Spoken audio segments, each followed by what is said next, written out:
Pernahkah Anda merasa terjebak dalam perjalanan spiritual Anda? Dalam video ini, kita akan menjelajahi beberapa ujian yang harus Anda lewati, dan hal-hal yang harus Anda lakukan untuk mencapai pertumbuhan dalam kebangkitan spiritual. Mari kita mulai. Ujian pertama, menghadapi kekosongan. Menghadapi kekosongan adalah titik awal dari perjalanan spiritual. Ini tentang melihat ke dalam diri sendiri dan mengakui kekosongan yang ada. Kekosongan ini bukanlah hal yang negatif, tetapi adalah ruang di mana identitas, keyakinan, dan keterikatan lama kita berada. Dengan menghadapi kekosongan ini, kita mulai mengurai lapisan-lapisan yang telah terbentuk seiring berjalannya waktu.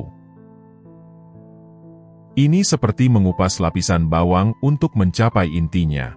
Menghadapi kekosongan tidaklah mudah, tetapi sangat penting untuk pertumbuhan spiritual. Ini tentang menjadi sangat sadar akan siapa diri kita sebenarnya, di luar label dan peran eksternal kita. Kesadaran ini memungkinkan kita terhubung dengan sesuatu yang lebih besar dari diri kita sendiri, yaitu kesadaran universal yang meresapi segalanya.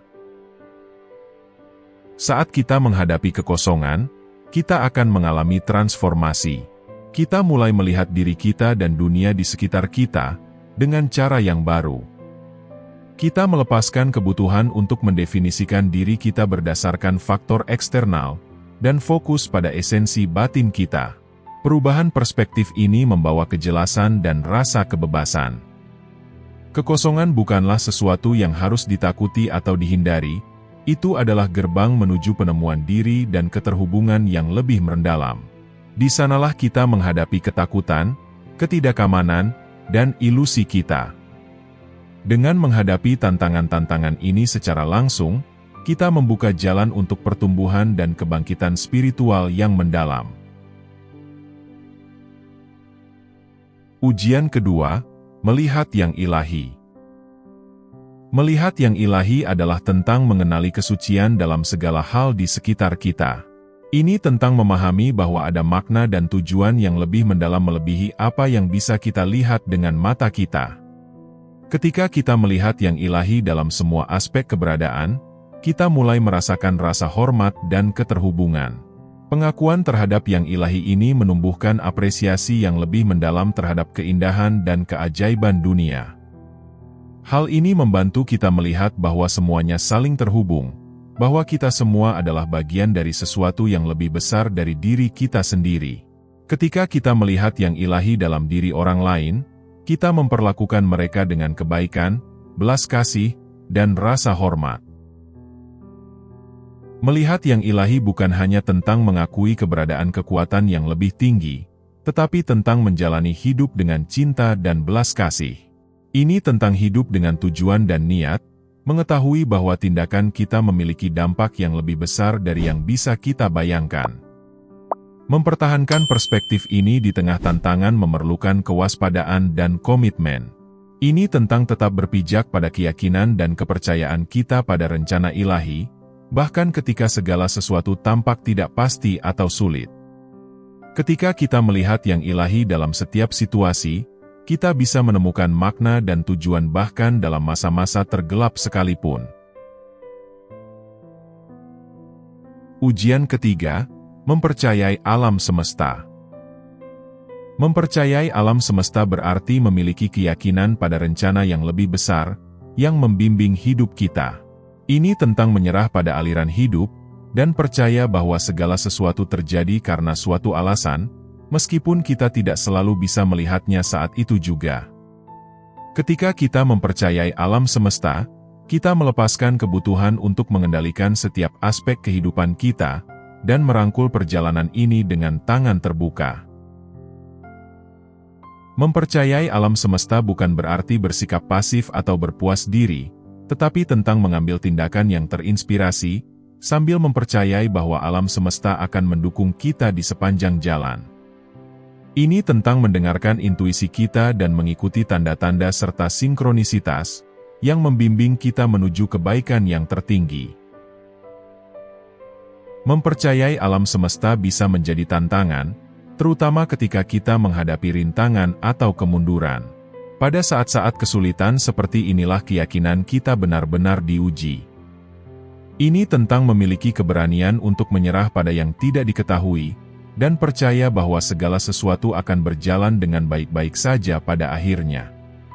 Ketika kita mempercayai alam semesta, kita melepaskan beban kekhawatiran dan ketakutan. Kita memahami bahwa segala sesuatu berjalan persis seperti seharusnya, dan bahwa kita dibimbing di setiap langkah. Kepercayaan ini membawa rasa damai dan ketenangan, serta mengetahui bahwa kita didukung dan dicintai tanpa syarat. Ujian keempat, melepaskan ego. Melepaskan ego adalah langkah penting dalam perjalanan menuju kebangkitan spiritual. Ego adalah bagian dari identitas kita yang didasarkan pada faktor eksternal, seperti prestasi, kepemilikan, dan status sosial. Ego sering mencari validasi dan kontrol, yang menyebabkan penderitaan dan pemisahan dari esensi sejati kita. Ketika kita melepaskan ego, kita melepaskan cengkeraman keterikatan dan ilusi ini, serta menyadari bahwa kita tidak ditentukan oleh ukuran eksternal, tetapi oleh nilai bawaan kita sebagai manusia. Melepaskan ego memungkinkan kita menerima kerendahan hati dan keaslian, membebaskan kita dari kebutuhan untuk terus-menerus membuktikan diri kepada orang lain. Ego sering tumbuh subur pada perbandingan dan persaingan, yang menyebabkan perasaan ketidakcukupan dan superioritas. Tetapi ketika kita melepaskan ego, kita menumbuhkan rasa keterhubungan dengan semua makhluk. Kita melihat diri kita dalam diri orang lain, dan menyadari bahwa kita semua adalah bagian dari esensi ilahi yang sama. Melepaskan ego tidaklah mudah, karena mengharuskan kita menghadapi ketakutan dan rasa tidak aman yang terdalam. Ini adalah proses menyerah pada momen sekarang, dan menerima diri kita apa adanya. Tetapi dengan melakukannya, kita menemukan rasa kebebasan dan kedamaian batin yang mendalam. Ujian kelima, melepaskan penilaian. Ujian penilaian adalah tantangan signifikan dalam perjalanan kebangkitan spiritual. Penilaian muncul dari kecenderungan pikiran untuk mengkategorikan, dan melabeli sesuatu sebagai baik atau buruk, benar atau salah. Ketika kita menilai diri kita atau orang lain, kita menciptakan pemisahan dan ketidakharmonisan, yang menghalangi aliran cinta dan belas kasih. Melepaskan penilaian mengharuskan kita untuk menumbuhkan kesadaran akan pikiran dan emosi kita. Ini tentang menyadari ketika penilaian muncul, maka memilih untuk merespons dengan belas kasih dan pemahaman. Dengan mempraktikkan sikap tidak menghakimi, kita membuka diri untuk penerimaan dan kesatuan yang lebih besar. Penilaian seringkali berasal dari rasa tidak aman dan bias kita sendiri. Ketika kita menilai orang lain, itu mencerminkan perjuangan internal kita sendiri, dan memproyeksikannya ke dunia eksternal. Tetapi ketika kita melepaskan penilaian, kita menciptakan ruang untuk empati dan koneksi, yang mendorong hubungan yang lebih mendalam dan pemahaman. Ujian penilaian mengundang kita untuk mempertanyakan asumsi dan keyakinan kita, serta menantang kita untuk melihat melampaui apa yang tampak di permukaan, dan mengenali nilai dan martabat yang melekat pada setiap makhluk. Ketika kita melepaskan penilaian, kita menerima keragaman dan keindahan pengalaman manusia. Ujian keenam, menumbuhkan kesabaran. Ujian kesabaran adalah aspek mendasar dari perjalanan spiritual, yang memerlukan kita untuk menumbuhkan ketahanan dan ketangguhan, dalam menghadapi tantangan dan ketidakpastian. Kesabaran adalah kemampuan untuk tetap tenang dan tabah, bahkan ketika segala sesuatu tidak berjalan sesuai rencana, atau segala sesuatu tidak berkembang seperti yang kita inginkan. Selama masa-masa sulit atau periode menunggu, ketidaksabaran bisa muncul, yang menyebabkan frustrasi dan stres. Namun, ujian kesabaran mengundang kita untuk mengubah perspektif kita, dan merangkul momen saat ini dengan penerimaan dan keanggunan. Ini tentang mempercayai bahwa segala sesuatu berjalan seperti seharusnya, meskipun saat itu kita tidak bisa melihat gambaran yang lebih besar. Menumbuhkan kesabaran memerlukan latihan dan kesadaran. Ini berarti tetap hadir pada momen saat ini dan fokus, daripada terjebak dalam penyesalan masa lalu, atau kekhawatiran tentang masa depan. Dengan menyerah pada aliran hidup, dan mempercayai waktu ilahi, kita bisa menghadapi tantangan dengan lebih mudah dan tangguh. Kesabaran bukanlah bersikap pasif atau menyerah, tetapi tentang mengambil tindakan yang terinspirasi, sambil membiarkan segala sesuatu berkembang secara alami. Ini tentang menemukan keseimbangan antara usaha dan penyerahan, mengetahui kapan harus maju, dan kapan harus melepaskan. Dengan menumbuhkan kesabaran, kita mengembangkan kekuatan dan kebijaksanaan batin, yang memberdayakan kita untuk mengatasi rintangan dengan keanggunan dan bermartabat.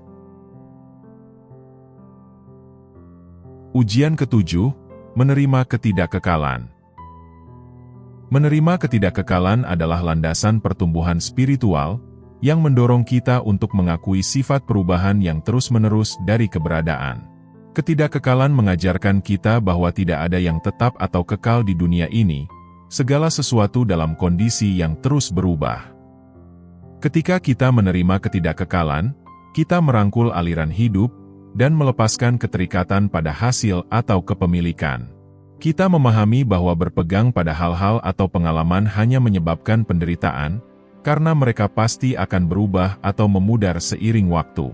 Sebaliknya, kita belajar menghargai keindahan setiap momen, mengetahui bahwa itu adalah momen yang singkat dan berharga. Menerima ketidakkekalan mengharuskan kita untuk menyerah pada ritme alami hidup. Ini tentang melepaskan ilusi kontrol, dan mempercayai tatanan ilahi.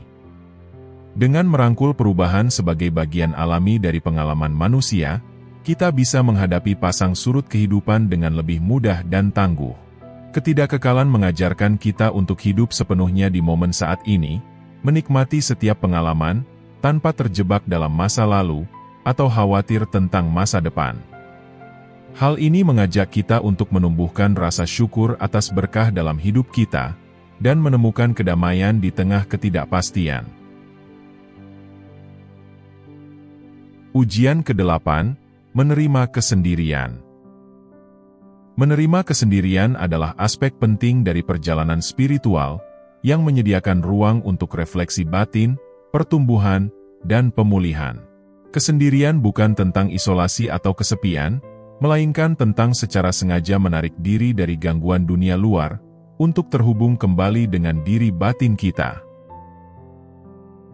Dalam kesendirian, kita memiliki kesempatan untuk menenangkan kebisingan kehidupan sehari-hari, dan mendengarkan bisikan jiwa kita.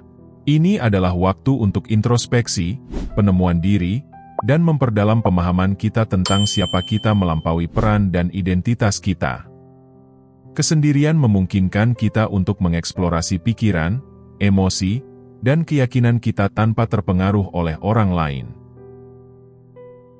Kesendirian bukanlah lari dari kehidupan, tetapi adalah persiapan untuk keterlibatan yang lebih bermakna dengan dunia. Dengan memelihara dunia batin, kita menjadi lebih siap untuk menghadapi kompleksitas realitas eksternal dengan kejelasan dan keaslian. Kesendirian memperkuat kesadaran diri kita, dan memberdayakan kita untuk hadir sepenuhnya dalam hubungan dan upaya kita. Menerima kesendirian bukan berarti menghindari interaksi sosial atau tanggung jawab. Sebaliknya, ini tentang menemukan keseimbangan antara kesendirian dan keterlibatan sosial, menyadari pentingnya kedua hal tersebut dalam hidup kita. Kesendirian memberi kita ruang untuk mengisi ulang energi dan memulihkan semangat kita, sehingga kita bisa terus memberi dan melayani orang lain dengan keutuhan dan kelimpahan.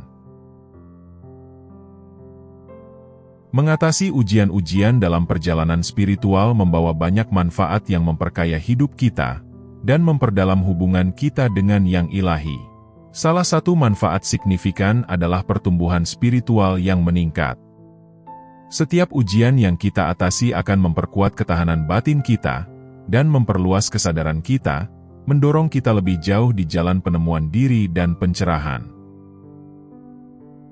Dengan menghadapi dan mengatasi ujian-ujian ini, kita akan mendapatkan wawasan mendalam tentang sifat realitas dan tempat kita di dalamnya.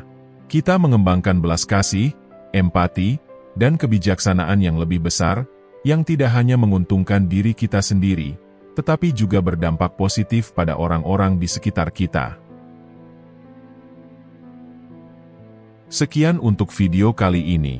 Saat kita melewati berbagai cobaan dan kesulitan dalam perjalanan, kita akan mendapatkan kejelasan tentang tujuan dan arah hidup kita. Kita akan menyadari keterhubungan semua makhluk, dan peran kita dalam berkontribusi terhadap kebaikan umat manusia dan planet ini. Terima kasih sudah menonton.